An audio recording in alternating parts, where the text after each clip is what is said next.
5 travellers vanished in the Cambodian jungle. 6 years later, 1 returned.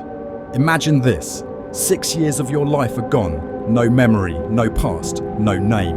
In 2017, 5 young explorers head into the jungles of Ratanakiri, Cambodia to find a legendary lost temple. Liam, ex-soldier, the leader. Chloe, the medic.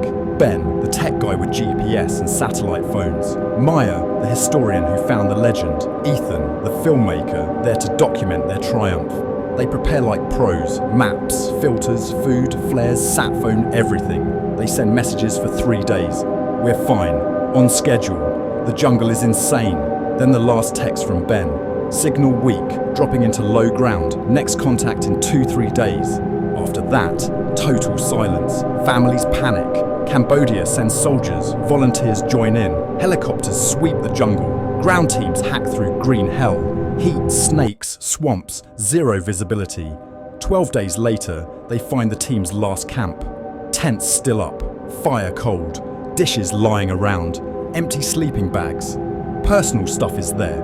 Clothes, books, toiletries, like they just stepped away. But the important gear is gone. Backpacks, GPS, satellite phones, weapons, most of the food. No blood, no torn clothes, no claw marks, no sign of a fight. Just 5 people who walked out of camp and never came back. The search drags on for a month. Nothing. The case is closed. The 5 are declared missing, then presumed dead. The jungle keeps its secret. 6 years later, in 2023, on a highway not far from Phnom Penh, police see a half-naked man walking barefoot along the road. He's all bones and scars, in filthy rags, hair and beard matted. His eyes are empty. He doesn't speak. He doesn't react. At the hospital, he's just another unknown homeless patient, no-eyed, no name. Then a young doctor, obsessed with cold cases, recognizes something in his face. He digs through missing persons and finds a 6-year-old photo. Ethan, the filmmaker. A DNA test confirms it. 100% match. The silent stranger is the man who vanished in the jungle 6 years ago. He came back, but his mind didn't. Doctors examine him. His body is wrecked. Old scars from beatings. Ring scars on wrists and ankles like long-term restraints. Joints worn down like an old man's. His diet? Wild plants, and maybe raw meat. No trace of soap, medicine, modern life. Mentally, it's worse. He doesn't remember what happened. He doesn't remember who he is. He doesn't recognize his own face. He doesn't respond to his name. Photos of family and friends mean nothing. At night, nurses hear strange clicking sounds from his room, more animal than human. Therapists give him paper and charcoal. For weeks, nothing.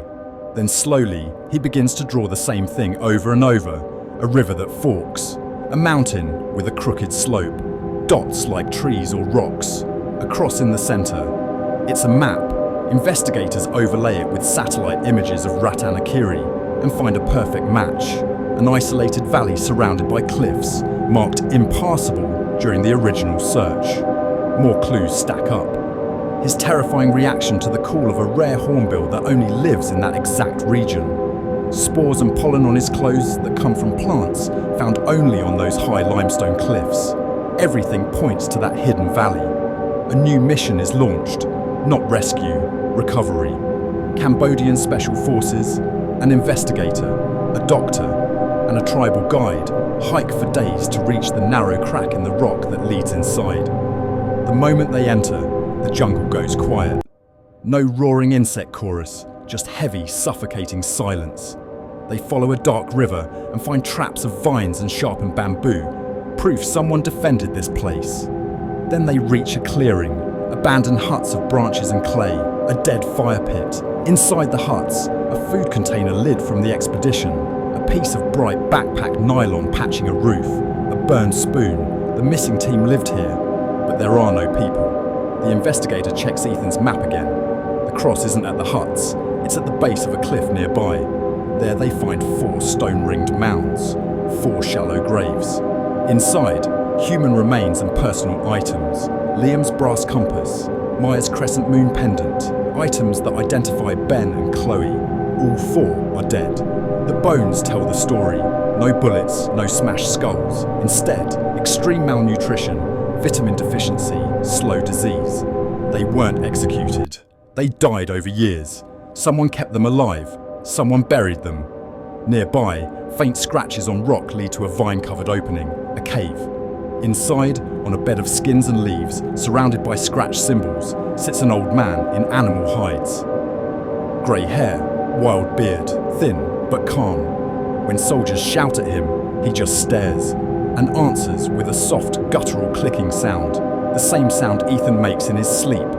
He isn't a jungle tribesman. His features are Khmer, likely a relic from the Khmer Rouge era, a man who fled into the jungle decades ago, went mad and created his own twisted world. When the 5 foreigners stumbled into his valley, exhausted and lost, he didn't rescue them. He claimed them. He fed them roots, bugs, raw meat, tied them when they disobeyed, beat them with sticks or vines, taught them his broken language of clicks and bird calls, kept them like animals, his tribe. 4 died slowly under that life. He buried them with stones. Ethan survived, younger, stronger, but at a price. His mind rewired, his identity erased. One day, maybe when the old man weakened or got sick, Ethan left. He walked until the jungle ended and asphalt began. The old man was taken out of the cave without a fight, declared insane, and locked away.